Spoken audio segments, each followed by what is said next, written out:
Good morning, good afternoon, good evening, folks. Michael Zuber, one rental at a time. We have a good friend of the channel, Mr. Dion from Dion Talk. How you doing, buddy? Howdy, doing great. I don't know if my voice hurts more from the 3-hour live stream last night or from finally recording the book.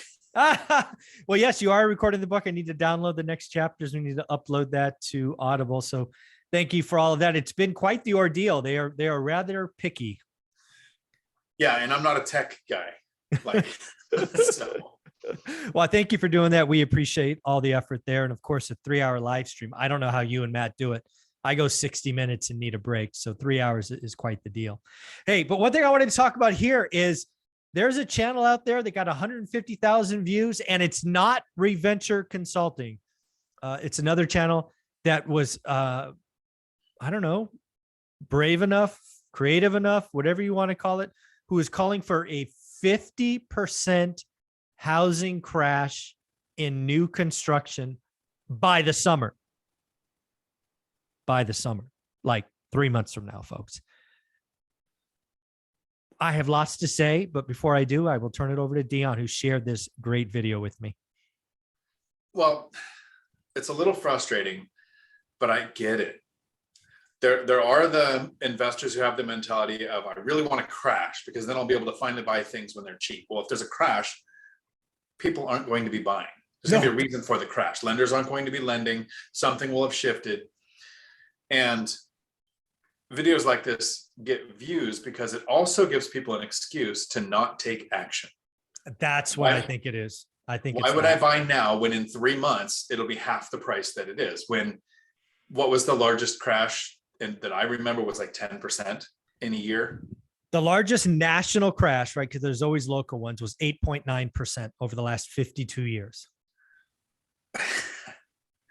And it's funny with videos like this, something my dad always said was, even the devil can quote the Bible to make his point. So you could take some historical data out of context. And one of the biggest things that I found funny in this video was he said, the crash is going to come because there's going to be a massive surge in inventory. And the surge. And so I thought, okay, I'm actually listening. He's got me watching the video. I see why there's so many views. Where's this surge of inventory going to come up? Maybe he knows something. And what his answer was, okay. Builders aren't going to be able to sell their properties because interest rates went up. So they're going to have to drop their prices by 50%. So there's going to be a sudden surge of building that doesn't sell. Right. If we look at decade by decade, in the last 10 years, we've built like the least amount of homes in our lifetime as far as decades go. So that supply doesn't exist. And then he really frustrated me by quoting the city of California City as an example. And I grew up in a town called Rosemont, which is in the middle of the desert, but it's actually closer to civilization than California City is. That's even further out. Yeah, that's further in the boonies. Yeah. Yes. A city where they built infrastructure and then they had a really bad, misleading advertisement. What do you call it? Not a system. Attempted advertising that was unethical. Basically, ended up having to sell the entire city to a mining company, and then they never developed it. So he's saying that because a city was once made that no one bought because it's in actual like it's worse than Death Valley out there. Yeah. I can imagine, that wouldn't sell, saying that's where this massive surge of houses is going to come from. So there are a bunch of people, over 100,000 views on this one video of people thinking, I'm going to sit back and not do anything because we're 3 or 4 months away from a 50% housing crash. Yeah. So there's a couple of things. So again, I've been doing this a long time. So first and foremost, I went back and looked at the 52-year spreadsheet, which I give away for free in the free course. Go get it. It's in the bonus section. New construction peaked in 2006. It's about 110, 120% higher than it is today. So we are building a lot less homes. Second, the debt structure that builders have would never let this happen. Builders who go through foreclosure, chapter 11, chapter 13, chapter 7, whatever they choose, we could almost drop a nuclear bomb on all builders and just the financial reckoning won't be done in 90 days, right? So first off, the timeline of this summer just shows you how uneducated this individual is. And frankly, he made $1,000 or so on the video. So good for him, right? I mean, that's what I'm starting to see from channels is they find a hook and they just repeat it with different words. And I mean, you can't blame them. I think those channels have a short time horizon. They're not playing the long game. They're definitely playing the short game. But hey, that one video has more views than I do usually in a week. So, good for them, I guess. But that's not what you and I are trying to do. We are trying to help people, trying to educate people. We're not saying everything is roses by any means.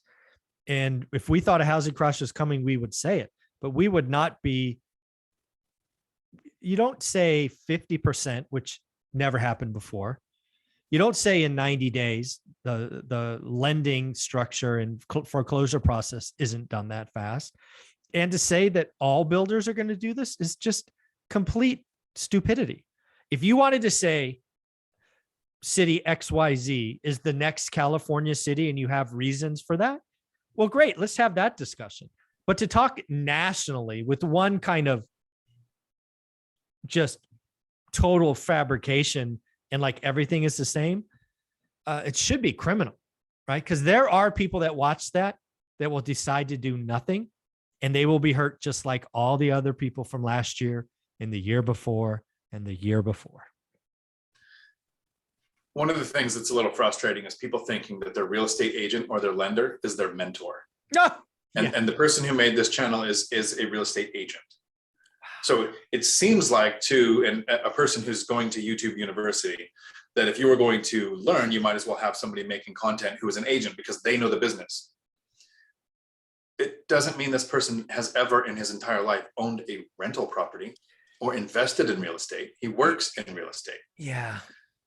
I would say, again, I've worked with probably 1,000+ real estate agents over 20 years.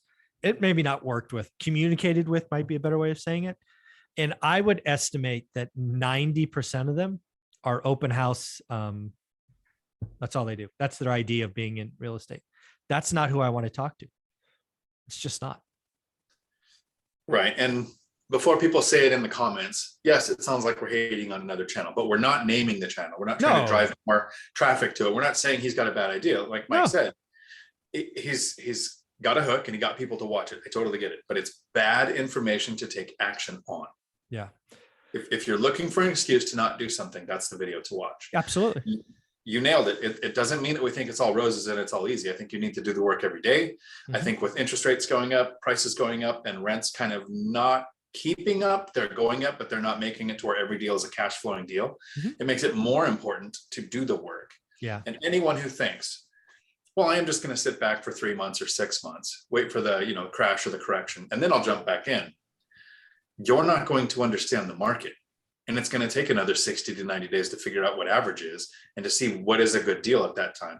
So if you're doing the work every day now, and it still might take you a while to find that next great deal, but that's the only way to be ready for it, is to do the work every day. Yeah, I would tell you it's going to be 10 times easier to find great deals this year than last year. Because again, we're going to have the opportunity to find the motivated sellers. They're going to be out there. There's going to be less transactions. Some folks just got to sell, and I want to find those people. And I'm going to write offers below market. I'm only going to write great deals. I actually might increase my yield, right? For the last 2 years, I have said 6% was average. I might be increasing my average to 7% this year. So instead of taking 7s and 8s, I might take 8s and 9s, just because I only need to do 2 or 3 deals. I don't need to do 30 deals. So I'm going to say it right now. I am going to actually increase the yield that I accept. So what does that mean? That means as we start this cycle, I'm going to be writing offers below list price. That's okay. I don't know when I'll get the 3 deals or 2 deals, but they'll come. So this is just why you have to do the work. Watching a video like that and sitting on your hands for 90 days is the worst thing you could do. Do the work every day. Get a buy box, do the work. Get a buy box, do the work. And the motivated sellers is going to be something I'm excited about too. But I'm also seeing sellers realize their properties aren't gaining value as fast as they expected. Mm-hmm. We've talked a couple of times about my offer that was out for 1.1 million, which was under asking. I have another offer out for 1.1 million that was at asking. Mm. Both of those listings are still listed. They haven't accepted another offer. It's those sellers realizing, well, we didn't create a bidding war. We're not getting massive cash offers, because we do hear occasionally a property goes above asking, all cash, waiving contingencies, and that makes the news. That doesn't mean that's normal. Yeah. About a month ago, Redfin announced 52% of the transactions they processed were above asking. They didn't point out that 48% were at asking or below. They only talk about the thing that sounds like a better hook, bit of information to get a click, right? A hook, right? Yeah. This is a lot of fun, folks. Again, do the work. Real estate investing has made both of us have work be optional.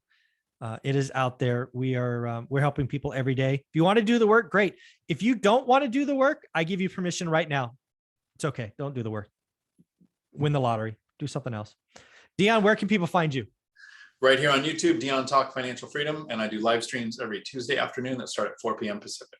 Awesome. Thanks, buddy. Ciao.